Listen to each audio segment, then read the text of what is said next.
बिस्मिल्लाहिर्रहमानिर्रहीम। अस्सलाम वालेकुम। मैं हूं आपका भाई अब्बास हमदानी। आप देख रहे हैं जाफरियात टीवी। आज का हमारा मौजू है पाक शहजादियों सलवातुल्लाह अलैहिन की दूसरी दफ़ा कूफा में तशरीफ़ आवरी। दोस्तों, पहली मरतबा पर्दादारान वहदत सलवातुल्लाह अलैहिन की कूफा तशरीफ़ लाने के कम व बेश 21 साल बाद वो वक्त आ ही गया कि जिसके मुतल्लिक़ शहनशाह मुअज़्ज़म ताजदार रिसालत सल्लल्लाहु अलैहि वसल्लम और सरकार अमीर कायनात अलैहिस्सलातु वस्सलाम ने ख़बर दी थी और इसकी पेश गोई की थी। रात के किसी वक्त करबला से ये कारवान गरीबा कूफा से बाहर मस्जिद हनाना पहुँचा, जहाँ शुहदाए करबला अलैहिस्सलातु वस्सलाम के सरहाय अतर हिफाजत के पेश नज़र पाक मस्तूरात इस्मत सलवातुल्लाह अलैहिन के पास मस्जिद के अंदर भिजवा दिए गए। ख़ानदान रिसालत अलैहिस्सलातु वस्सलाम की ये रात किस तरह गुजरी, इस दुख का इजरार तो मुमकिन ही नहीं है। अलबत्ता सिर्फ अंदाज़ा ही लगाया जा सकता है कि तड़पते और रोते हुए ये रात गुजरी होगी। जिस वक्त सुबह हुई तो इस कारवान मज़लूमीन कायनात का कूफा ले जाने की तैयारियां होने लगी। सबसे पहले महमल मस्जिद हनाना के दरवाजे पर लाए गए और मौला सज्जाद अलैहिस्सलातु वस्सलाम ने पाक मस्तूरात सलवातुल्लाह अलैहिन को महमलों में सवार करना शुरू किया।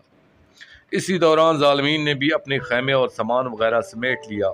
इधर रवानगी के तबल बजने लगे तो इब्न साद मलऊन ने एक शख्स को कूफा रवाना किया, जिसने वहाँ शहर में जाकर ऐलान किया कि कारवान तस्लीम और रज़ा कूफा पहुँचने वाला है। ये सुनते ही सारे शहर में खुशियों के तबल बजने लगे और कूफा के जन और मर्द सदर दरवाजे पर जमा होना शुरू हो गए ताकि इस काफिला का शायान शान इस्तकबाल किया जा सके। बहुत से मर्द और बच्चे खजूरों पर चढ़कर राह तकने लगे। अचानक अहले कूफा ने तबल और नकारों की आवाज़ सुनी। खजूरों पर चढ़े हुए लोगों ने बताया कि हमें कुछ अलम और महमल दिखाई दे रहे हैं। वहाँ मौजूद तमाम औरतों ने महमलों की तरफ चलना शुरू कर दिया। अभी पाक महमल कूफा से कुछ फासले पर थे कि कूफा की औरतें और मर्द इस्तकबाल के लिए पहुँच गए। इधर कूफा शहर में तबल और नाकूस बजाए जाने लगे। शहर की औरतें छतों पर सवार होकर काफिला पाक की तशरीफ आवरी का मंजर देखने लगी। उबैदुल्लाह इब्न ज़ियाद मलऊन ने खौली बिन यजीद मलऊन को हुक्म दिया कि जब पाक काफिला शहर में आए तो तुम इमाम मज़लूम अलैहिस्सलातु वस्सलाम का सारे अतर इस काफिला के साथ लेकर शहर में दाखिल होना। खौली मलऊन सारे अतर को शाख तूबा पर सवार करके कूफा के सदर दरवाजे के बाहर पाक कारवां के साथ आज शामिल हुआ। हर तरफ लोगों का हजूम था। ये मलऊन ने अज़ल सर अथर उठाकर लश्कर के सामने आया और नारा तकबीर बुलंद किया। इस वक्त उम्मुल मसाइब मुअज़्ज़मा बीबी सलवातुल्लाह अलैहा की पाक निगाह अपने मजलूम भाई के सर अथर पर पड़ी।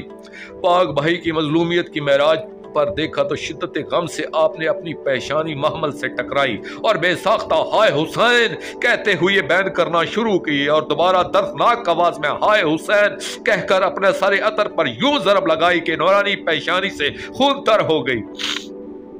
जब कूफा की औरतों ने पाक महमल देखे तो उन्हें पर्दे का होश ही न रहा। सब औरतों को पाक शहजादियों सलवातुल्लाह अलैहिन का वो ज़माना याद आ गया जब अमीर कायनात अलैहिस्सलातु वस्सलाम की शाही थी और ये पाक शहजादियाँ सलवातुल्लाह अलैहिन शाहाना अंदाज में इज्जत और एहतराम से कूफा तशरीफ लाई थी। शाहिद यही सोचते हुए कूफा की औरतों ने अपने बाल खोलकर मुंह पर मातम करना शुरू कर दिया। जब ये पाक शहजादियां सलवातुल्लाह अलैहिन पहली बार कूफा तशरीफ लाई थी तो खुशी में लोरी की आवाज़ से कूफा की गलियां गूंज रही थी, मगर आज कूफा की गलियां रोने की आवाज़ से गूंज रही थी, बल्कि तमाम कूफा मातम कदा बना हुआ था। अबू जदीला अस्ती जो अमीर कायनात अलैहिस्सलातु वस्सलाम का शिया भी कहलवाता था और बसरा का रहने वाला भी था, वो रवायत करता है कि मैंने वो ज़माना भी देखा था जब पहली बार ये पाक मुअज़्ज़मा शहजादियां सलवातुल्लाह अलैहिन कूफा तशरीफ लाई थी। मैंने अपनी आंखों से पर्दों के इंतजामात देखे थे। कूफा की गलियों में रात के वक्त भी कनातें लगाई गई थी और इन कनातों के अंदर असद किरदगार सरकार अबुल फजल अब्बास अलैहिस्सलातु वस्सलाम की सदा तरकाहू भी सुनी थी। और जिस वक्त दूसरी मरतबा ये वाक मुअज़्ज़मा शहजादियां सलवातुल्लाह अलैहिन कूफा तशरीफ लाई तो इत्तफाकन इस रोज भी मैं बसरा से कूफा आया हुआ था। मैं कूफा के बाजार में पहुंचा तो मुझे बाजार बंद दिखाई दिए। मैं सोचने लगा कि आज कूफा के लोग कहां चले गए हैं। मुझे हालात का बिल्कुल इल्म नहीं था क्योंकि मैं 12 मुहर्रम के दिन ही कूफा पहुंचा था।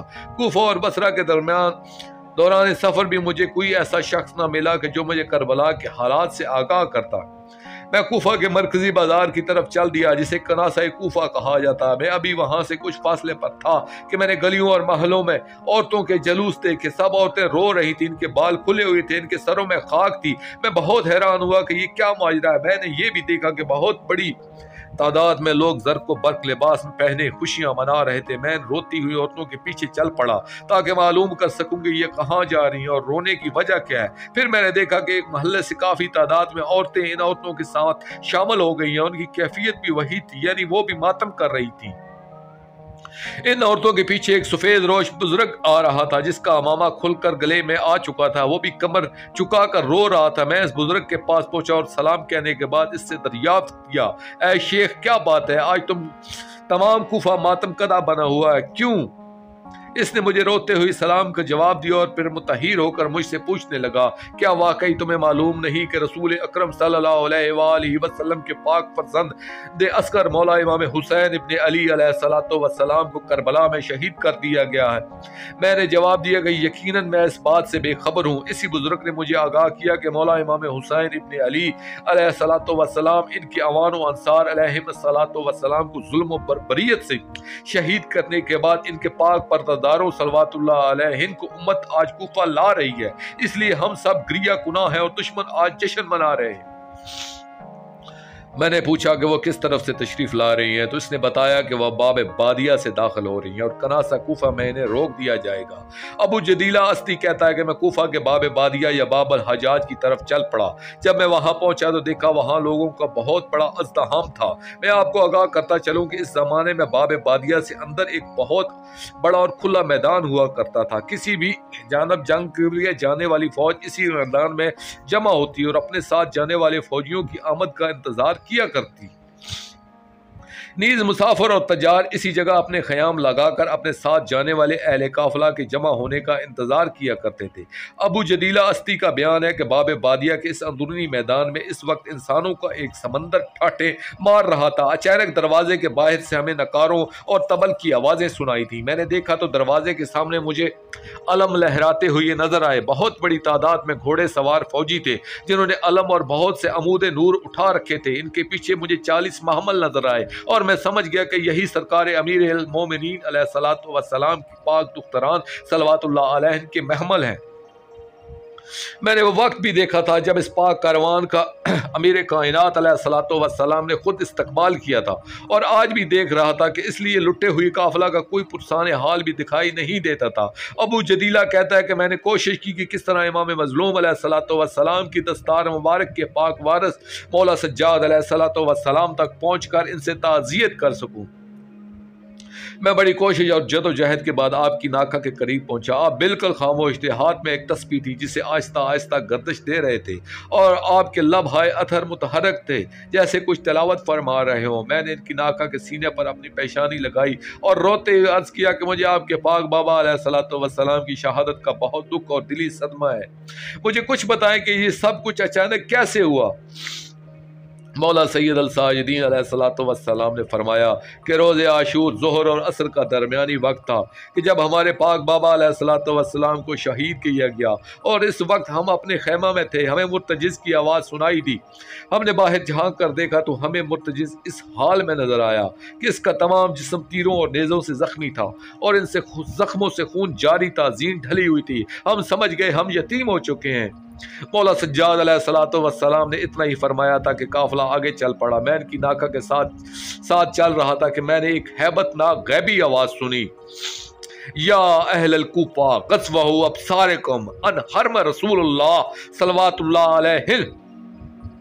वो आवाज इस कदर हैबतनाक थी कि हर आंख पैवंद जमीन हो गई। किसी भी शख्स में इतनी जुर्रत न थी कि वह आंख उठाकर महमलों की तरफ देख सकता। इस वक्त शहंशाह करबला अलैहिस्सलातु वस्सलाम की दस्तार के पाक वारिस अलैहिस्सलातु वस्सलाम ने फरमाया, ए हातिफ़ गैबी, हमें आगाह करो कि तुम कौन हो। इसने जवाबन अर्ज किया कि आका आना मलक मिन मलकूकल जिन्न अल्लज़ी असलमना ला या जद्द का अली अलैहिस्सलातु वस्सलाम, मैं जिन्नात के इन बादशाहों में से एक हूँ कि जिन्हें आपके जद अथर पाक अमीर कायनात अलैहिस्सलातु वस्सलाम ने कलमा पढ़ कर मुसलमान किया था। जिस वक्त आपके पाक बाबा इमाम मजलूम कायनात अलैहिस्सलातु वस्सलाम ने करबला के मैदान में सदाए गुरबत बुलंद फरमाई तो मैं अपनी कौम के हमरान की नुसरत के लिए हाजिर हुआ था, मगर उन्होंने हमारी नुसरत कबूल करने से इनकार फरमाया था और हमें चले जाने का अमर फरमाया था। जब हमने इसरार किया तो उन्होंने हमें फरमाया था कि अगर हो सके तो हमारी शहादत के बाद हमारे पाक पर्दादारों सल्लल्लाहु अलैहि के साथ शाम तक चले जाना। इसलिए हम इनके हुक्म की तामील करते हुए आपके पर्दादारान तौहीद और रिसालत सल्लल्लाहु अलैहि के मुहाफ़िज़ बनकर आपके साथ साथ चल रहे हैं। रवायत सहल इब्ने हबीब। बाज़ मौरखीन ने सहल इब्ने हबीब को सहल और इब्ने साद समझकर इन दोनों के वाक़यात को आपस में यकजा करने की कोशिश की है, मगर दर हकीकत ये इन लोगों का इश्तबाह था, क्योंकि सहल इब्ने साद का वाक़या बाज़ार शाम से मुतल्लक़ है और कूफा में जो शख्स मौजूद था इसका नाम सहल इब्ने हबीब शहज़ोरी था। यह रवायत इसी से मरवी है। यह रवायत करता है कि जिस साल शहनशाह मुअज़्ज़म मौला इमाम हुसैन अलैहिस्सलातु वस्सलाम को शहीद किया गया, मैं हज के लिए मक्का मुकरमा गया हुआ था। हज से फारग होकर मैंने कूफा आने का इरादा किया, मगर मुझे मदीना में देर होगी और मैं 11 मुहर्रम की शाम कूफा में पहुंचा। मैं हालात से बिल्कुल बेखबर था और सफ़र की थकावट की वजह से किसी से कोई बात किए बगैर मैं एक सराय में जाकर सो गया। जब 12 मुहर्रम की सुबह मैं बेदार हुआ और उठकर सराय से बाहर आया तो मैंने अहले कूफा की अजीब व कैफियत देखी। इस रोज मुझे कूफा 2 हिस्सों में तकसीम नजर आया। इनमें से कुछ लोग छुप छुप कर रो रहे थे और कुछ लोग जाहिर बज़ाहिर खुशी से हंस रहे थे। कुछ लोग बहुत ज्यादा खुश दिखाई दे रहे थे। मैंने उन लोगों के लिबास से महसूस किया कि जैसे इनके लिए बहुत बड़ी ईद का दिन हो। आखिर मुझसे बर्दाश्त न हो सका तो मैंने राह चलते एक बुजुर्ग से पूछा कि ऐ शेख, मुझे बताओ, क्या आज अहले कूफा की कोई ऐसी ईद है जिसका हमें इल्म नहीं है? वो बुजुर्ग मेरी ये बात सुनकर रो दिया और कहने लगा, भाई, मुझे तुम मुसाफिर मालूम होते हो और हालात से बिल्कुल लाइल्म भी हो। मैंने जवाब दिया कि मैं वाकई परदेसी हूँ, हज करने के बाद अपने वतन मूसल जा रहा हूँ। इस बुजुर्ग ने रोते हुए मुझे बताया कि भाई, शायद तुझे मालूम नहीं कि सरजमीन इराक पर करबला के मैदान में एक जंग हुई है जिसमें 2 लश्कर मुतसादम हुई हैं। इनमें से एक लश्कर ने फतह पाई और एक ने शिकस्त। यहाँ के कुछ लोगों की हमदर्दियाँ फातह लश्कर के साथ हैं और कुछ लोगों की हमदर्दियाँ मफतूल लश्कर के साथ हैं। इसलिए यहाँ के कुछ लोग रो रहे हैं और कुछ लोग खुशी से जश्न मना रहे हैं। मैंने पूछा कि क्या कोई बहुत बड़ी जंग थी? इस बुजुर्ग ने मुझे बताया कि हाँ, वाकई बहुत बड़ी जंग थी। मैंने सवाल किया कि दोनों तरफ के लश्करों की तादाद क्या थी? इसने जवाब दिया, एक लश्कर की तादाद 1,40,000 थी और दूसरे लश्कर की तादाद सिर्फ 144 थी। इनमें से भी सिर्फ 72 अफराद ऐसे थे जो लड़ने के काबिल थे, बाकी मासूम बच्चे या फिर ज़ईफ़ अल उमर अफराद थे। मैंने हैरान होकर पूछा, क्या जंग यूं ही होती है कि एक तरफ सिर्फ 72 अफराद हों और दूसरी तरफ लड़ने वालों की तादाद लाखों में है? क्या ऐसे तसादम को जंग कहना जायज़ है? अब यूं क्यों नहीं कहते कि राह चलते चंद मुसाफिरों को धोखे और फरेब से घेर कर लूट लिया गया है? मेरी ये बात सुनकर वो बुजुर्ग रोते हुए कहने लगा, भाई, वाकई हकीकत भी यही है। इस गरीब अल वतन को अहले कूफा ने खुद बुलाया था। फिर जब वो अपनी मस्तूरात को साथ लेकर इनके दरवाजे पर पहुंचे तो इन्हें कूफा में दाखिल ही नहीं होने दिया गया। फिर इन जालिमीन ने जंग का बहाना बनाते हुए मिलजुल कर इन सबको जुल्म जोर और बेदर्दी से शहीद कर दिया। अब ये इसी फतह की खुशी में जश्न मना रहे हैं। मैंने इस बुजुर्ग से पूछा कि इस गरीब अल वतन मजलूम का नाम क्या था। जब मैंने इस बुजुर्ग से नाम पूछना चाहा तो इसकी आंखों से आंसुओं की बरसात शुरू हुई और हिचकी बंद गई। फिर कुछ देर के बाद जब इसके दिल का बोझ कुछ हल्का हुआ तो इसने मुझे बताया कि इस मजलूम का नाम पाक हुसैन अलैहिस्सलातु वस्सलाम था। सहल इब्ने हबीब कहता है कि यह बात तो मेरे वहमो गुमान से भी बहुत बाइद थी और मैं सोच भी नहीं सकता था कि कोई फर्जंदे रसूल अकरम सल्लल्लाहु अलैहि वसल्लम को भी शहीद कर सकता है। इसलिए मैंने फौरन तड़प कर पूछा कि कौन सा हुसैन? इस बुजुर्ग ने जवाब दिया, जिसका तुम कलमा पढ़ते हो, इसी रसूल करीम सल्लल्लाहु अलैहि वसल्लम का नवासा हुसैन इब्ने अली इब्ने अबी तालिब अलैहिस्सलातु वस्सलाम। सहल कहता है, इस बुजुर्ग के ये अल्फाज मुझ पर बिजली भरकर गिरे। मेरे होश उड़ गए। मैं मजीद कोई सवाल ना कर सका और मैंने रोना शुरू कर दिया। अभी मैंने इस अचानक सदमे से संभल ही नहीं पाया था कि मेरे कानों में नकारों, दफों और ढोलों, जंगी तबल और बावकात बजने की आवाज़ आई। मैं हैरान हुआ कि ये कैसा शोर है। मैंने कूफा के बाब दाखिल की तरफ निगाह की तो मुझे एक लश्कर आता हुआ दिखाई दिया। फौज के अलम लहरा रहे थे। इस लश्कर के पीछे 40 महमल दिखाई दिए। अगले महमल में जो पर्दादार सवार थे वो रेशमी बुरका में मस्तूर थे। तमाम मौजूदगान जो यकीनन हजारों की तादाद में थे, इनकी निगाहें इन्हीं महमलों पर मरकूज थी। एन इसी वक्त पहले महमल से एक जलाल अमेज आवाज बुलंद हुई, खस्वाहु अब्सारिकुम अनल नज़रल ऐना। ऐ लोगो, अपनी निगाहें पेवंद जमीन कर लो, हम अजल से पर्दादार हैं। ये फरमान अल्लाह ताला के हुक्म कुन फयकूनी की तरह फौरी तौर पर इस अंदाज में नाफिज हुआ। फहसुल नास अब्सारहुम अन्हुम, लोगों की नवाएं फिर ना उठ सकी और पेवंद जमीन होकर रह गई। मैंने इस पाक कारवान के साथ साथ चलना शुरू कर दिया। गरीबों का ये कारवां इस वक्त बाब खजीमिया में पहुंचा तो शहनशाह करबला अलैहिस्सलातु वस्सलाम के सरे अतर से पहले कुछ ऐसी आवाज आई जैसे कोई कारी करात शुरू करने से पहले खंगार कर अपना गला साफ करता है। फिर इसके फौरन बाद आपने सूरह काफ की तलावत शुरू फरमाई। ये दर्द भरी आवाज सुनकर मैं धाड़े मार कर रोने लगा और फिर रोते रोते मुझे गश आ गया और मैं जमीन पर गिर पड़ा। जब मैं मुझे होश आया तो शहनशाह करबला अलैहिस्सलातु वस्सलाम सूरह काफ की आखिरी आयात तलावत फरमा रहे थे। इस वक्त मैंने देखा तो पाक पर्दादारान सलवातुल्लाह अलैहि के महमल मेरे बिल्कुल सामने मौजूद थे। मैं आहिस्ता आहिस्ता चलता हुआ इन महमलों के करीब पहुंचा और बुलंद आवाज़ में अर्ज़ किया कि पाक मुअज़्ज़मा बीबी सलवातुल्लाह अलैहा, मैं आपके पाक बाबा अलैहिस्सलातु वस्सलाम का गुलाम सहल इब्ने हबीब हूँ। अगर मेरे लायक कोई हुक्म है तो मैं हाज़िर हूँ। इस वक्त मुअज़्ज़मा आलिया बीबी सलवातुल्लाह अलैहा ने फरमाया, अगर हो सके तो इन लोगों को हटाकर रास्ता बना दें, क्योंकि हमें यहाँ काफ़ी देर हो चुकी है और हमारे महमलों को रास्ता नहीं मिल रहा। अब दुआ का वक्त है, इसलिए तमाम मोमिनीन दुआ फरमाएं कि शहनशाह रिसालत सल्लल्लाहु अलैहि वसल्लम की पाक दुख्तरान सल्लल्लाहु अलैहि को अपने सब्र खुदावंदी का सब्र मिले। इनका घर अतर अर्श मौला की तरह तमाम अलाइम व मसाइब से हमेशा के लिए पाक रहे। इन पर रखे गए तमाम मजालम का इंतकाम लेने वाला पाक मुंतकिम हमारे इमाम ज़माना अजरल्लाहु फर्ज शरीफ जल्द तशरीफ़ लाएं और तमाम ज़ालिमीन से इस तरह इंतकाम लें कि जिस तरह इंतकाम लिए जाने का हक है, ताकि बाजारों और दरबारों तक जाने वाले ये पाक पर्दादार सलवातुल्लाह अलैहि अबदल्लाबाद तक चैन और सुकून से रहें। आमीन या रब्बल आलमीन।